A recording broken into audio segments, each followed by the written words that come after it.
Tell me, what's it like being unemployed? Well, employed into what you want to be employed in, and unemployed for your Yeah, day-to-day job. yeah, it was obviously before that. It was it was quite nerve-wracking leaving a fucking good paying job, you know what I mean? I was like, oh, I'm gonna be fucking so broke. I couldn't, like, it was more so like, how am I gonna afford this lifestyle? Because I just spent money on stupid shit. Yeah. Like, I go out and just buy loads of food and this and that and blah blah blah. Just wasted me money every month, you know what I mean? Obviously pay bills and etc. But more or less just wasted me money every month. And then I was saying to myself, fuck, I'm not leaving the job. Like, how am I gonna go out and do all the things I used to do? And then I had to just accept that I wasn't going to be able to do all of that shit, and put more fuel. Like, there's obviously pay for the necessities, so your rent, whatever rent you have, food, petrol. You know what I mean? Just the All adds basics, up, and doesn't it? yeah, just that's what it comes down to, and it's just discipline, really. You know what I mean?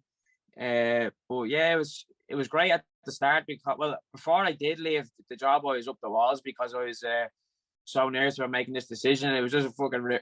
I had a horrible few weeks, you know what I mean? Because the anticipation of leaving, all this doubt that was going through my head and shit. But when I left, then it was like the fucking relief, weight off my shoulders. I was like, right now we can really see. I couldn't just judge it there and then that day. Obviously, you know what I mean. I was like, right, give myself 3 to 6 months. Let me see where I'm at in terms of me training, me mentality, and everything that kind of goes that's involved in the sport and stuff like that. And in doing that, obviously, I was getting extra skill sessions, like 2 training sessions a day, sometimes 3 training sessions a day, depending on the energy. So just always extra mat time, extra sparring, extra drilling, extra everything. You know what I mean? So I shot up much quicker. Like, and like that was after the Patterson fight in February. I left, so I had the Malta fight and this one. They're my first 2 fights where it's just full time, and I went in and blitzed 2 of them. You know what I mean? So a bit more time at this full time stuff, and I guarantee I'll be challenging at the top no matter where I am. Do you know what I mean? Good to hear, man. Good to hear. Like, I have a deep question though, right? So Yeah. you obviously had a 3-year kind of pause in between lockdown, everything, but it still was a 3-year pause. How do you see the Nathan of today versus the Nathan before this period? Because in all fairness, you started with the 2 losses, but then you won, and then boom, you have a long layoff period. How do you describe the 2 Nathans, and where do you think you've grown a lot in this period? I think mainly just in life. You know what I Okay. mean? I think it's just an understanding of me, who I am. You know what I mean? My personal interests and goals in life, what type of person I want to be. You know what I mean? I think I was finding it hard to find myself with work and training and everything, and you know what I mean. I didn't know who I really was. You know what I mean? And then obviously I stepped away from the fighting, and that's when it all came in much more dramatically then, and I felt like I weighed 10 times heavier on me, and you know what I mean. Over time, that just breaks people down, and I didn't know where I stood. I felt like I was just going nowhere. You know what I mean? And I think then I was very misinformed about how things are in life. You know what I mean? I think I had this kind of, I'm not saying a pretty picture of life, but I always had an idea that it would go a certain way for me, and I'd have a certain level of self-control all the time of myself. But obviously, when you're going down the wrong road, your decision making kind of goes out the window when you make more mistakes than you do normally. You think less logically. So, nowadays, I just feel like, you know what I mean, that night was just, he didn't really know how to deal with his life. You know what I mean, and didn't really know how to deal with his problems. And in doing that, it affected everything else in his daily life. Whereas now I know how to deal with things because I've made mistakes. I've been down certain roads. I've learned from certain errors in the past that, you know what I mean, that are very evidential in previous kind of instances in my life. You know what I mean, that if I did that again, I'm gonna go a certain way. You know what I mean? And it's just about being self-aware, self-conscious, and making sure that everything is done for the right purpose. And you know what I mean, you're not gonna stray too far off course every time. Like, so, but now I feel like I have a really good control of it. Like, I have a bit more of a level head, you'd say, and I have a bit more of a better understanding of life now. You know what I mean? Obviously, we still learn a lot as we go on, but right now I'm sitting kind of in a zone where I understand a lot more what's going on with myself and everyone around me. So it makes it that bit more easy to get on with life. You know what I mean? Nice, man. So a lot of personal growth, bro, and I like to hear that. Like, genuine, I'm not asking this just for for the sake of it. It's nice to hear. I actually today I got a chance to chat to Kieran as well. That man's on the tier as well. When I first spoke to him, there was so many concerns in his head about what's going to happen. We're in a lockdown. You don't know what's going on. And he had a similar kind of outcome. He feels a lot more relaxed now. He knows exactly what he has to do. And it's good because when you're at peace within yourself, you're the most dangerous version of yourself for others when it comes to applying your skills. Did you feel that yourself? Yeah. 1,000,000%, because I've been there in the past where you don't feel that way. And I always say to people who I coach and stuff like that, it's like one bit of doubt will make you slip. You know what I mean? It's about just having self-belief all the way through. And you know what I mean? If you do slip, you know what I mean, I get straight back up and get into it. But most people can go the other way, you know what I mean? But I just have the full confidence in what I'm doing is the right thing, and believing in myself, believing I can do whatever to anyone, you know what I mean? Finish them, submit them, whatever it may be. And don't go in and hold nothing back. Like I said, just let it all out in the night and really perform to the best of my abilities, and believe that the work I'm doing, believe that everything I've done to this day is the reason why I'm here and the reason why I deserve to be getting these shots. And when I'm thinking in that mindset, I'm dangerous, I'm happy, I'm dangerous, and I'm a force to be reckoned with, bro. It's just like I said, I'm saying all this shit, yeah, it'll all come to fruition over time. You know what I mean? I just have to keep doing what I'm doing, and everything else is going to fall into place for me. I know it. And I don't doubt it, bro. And sometimes talking about it just reminds you that that's the plan you're on. And look, this is something that you're going to look back on. Hopefully, you look back when you get that million, you're like, I made a good choice. If you're looking back and this would be like, see, I talked about it and I made it happen. And listen, that's the way it should be done. You mentioned coaching, and I've been seeing you at a lot of local shows. Tell me how that is for you, because obviously you have a different mentality. You're going to war with yourself in the cage, and then you're going to war with someone, and you're there trying to pretty much do the best you can to guide them to become someday someone in your stature and in your position.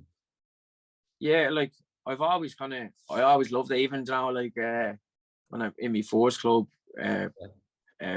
when I fought there, before I even fought at amateur, or even some of the lads used to fight, and I'd be tagging along as a corner man, you know what I mean? And I used to really enjoy it. I was only about 14, 14, tagging along as a corner man, felt animal, you know what I mean? And I always kept that little bit of excitement in me for that'll be me one day, and someone will be cornering me or whatever like that. But I always just had an interest in it. I liked it. Like I like coaching, you know what I mean? I like teaching. It's good. It's fulfilling, you know what I mean? When you're teaching someone how to defend themselves and if you improve in the slightest with their game or whatever. But I just enjoy the buzz of it, bro. I swear to God, I love watching the lads fight. It makes me excited, makes me hyper, it makes me wanna get in and fight. It keeps stimulated in a way, you know what I mean? I think it's a big part to play in being comfortable in the environments and all as well. When you're always there, nothing changes. It's the same thing every time. We all go as a team, we chill, we warm up, we go in, we fight, and then we come back, dust ourselves off and go home, you know what I mean? So it's just familiarising yourself with it, doing it, obviously trying to help out the lads coaching and stuff as well. And then just for the buzz of it, I just love fighting. I love it all, even jiu-jitsu.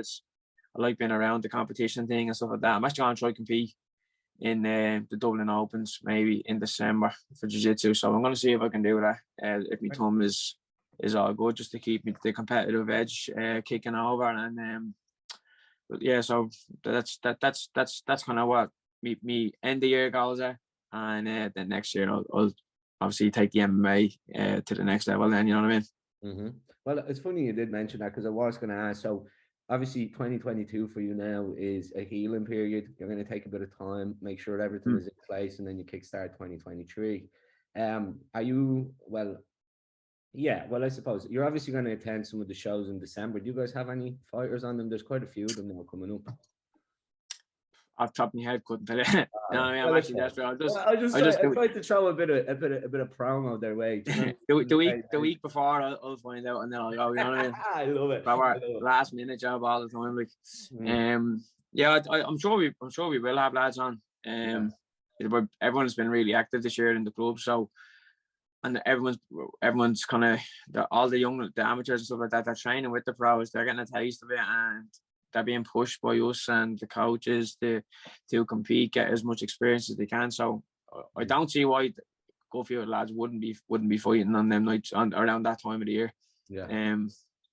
I actually would have loved to get one fight in before the end of the year if the time didn't go this way for me, you know what I mean? Because I went in another first round, you know what I mean? So yeah, it was just very unfortunate that my thumb had to fucking snap off the bone. Like, well, now I was like, for fuck's sake, of all injuries, like one that literally I have to stop training, you know what I mean? Like, it's like, it's just unfortunate. Whatever about a black eye or a cut, you know what I mean? That'll heal, but an actual fucking surgery job, you know what I mean? It was like typical. I was like, just had that the best win. I have to pay the price in some way, you know what I mean? But fucking yeah, man, I'm really looking forward to getting stuck in next year. But obviously the team success is just, it's very successful this year, and then all that success that we're having is gonna or has motivated me to perform even better next year and keep the continued success rolling into 2023 and go through 2023 and keep the win streak in good form and keep it intact, and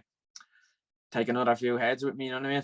Yeah, I love it, man. I love it. So obviously, coming to the end, with everything that you have explained and with everything you've been going through and with everything that's been going through your mind with making such big decisions in your life, this year, have you had someone that has been there for you? Like, it's not just financially, but someone you can turn to and someone that could guide you in the right way. Because obviously you have someone in the gym, and the gym has that mentality where it's all together. But is there someone that you can pull aside and say, listen, I was due to this person, and in my lowest moments and my highest moments, this is the person that I can always turn around to?